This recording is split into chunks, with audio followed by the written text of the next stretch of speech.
ताल गछ और घासर कहानी। एकदा जंगल रे ताल गछ पाखरे घास बुदाटिए थिला। ताल गछ सबुबेले से घास बुदा को ताश्चर्य करी बहुत कथा कहे।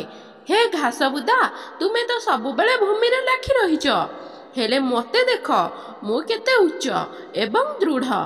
एही कारणरू मो सहित तुमर तुलना करिबा वृथा। एहार जवाब रे घासपत्र कहूतिला, आत्म प्रशंसा रे एतेडा भी विभोर हो जाओ नहीं। मोठारे जेतिकी शक्ति आवश्यक ता मो पाखरे अछि। दिने खूब जोरे वर्षा हैला। वर्षा पानी रे घास गुड़िक बुड़ीगला। एहा देखी ताल गछ से घास बुदा को परिहास करी कहिला, तुमे सबुबेले कहूतिल जे तुमे भारी शक्तिशाली, तुमर शक्ति एबे गला कुआडे। एवं एहा कही घासर अवस्था देखी से हसिला।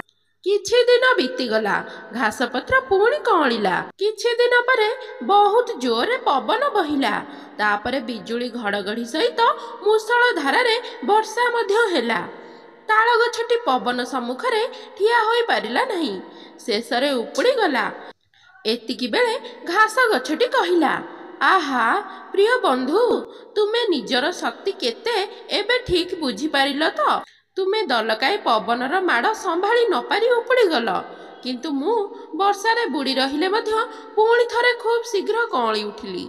एथिरु शिक्षा कर, जदि केही व्यक्ति अन्य काहाकू कम शक्तिशाली अवस्थारे देखंती, तेबे से तांकर उन्नति पई उत्साह और सहायता प्रदान करिबा उचित। तांकर अवस्था देखि परिहास करिबा अनुचित। ताल गछ एकथा सुनी सम्मत हेला। तापरे से कहिला, हाँ ताहा ही सत्य, दयाकरी मते क्षमा करि दियो। एहा कही से ताल गछ तार शेष निश्वास त्याग कला।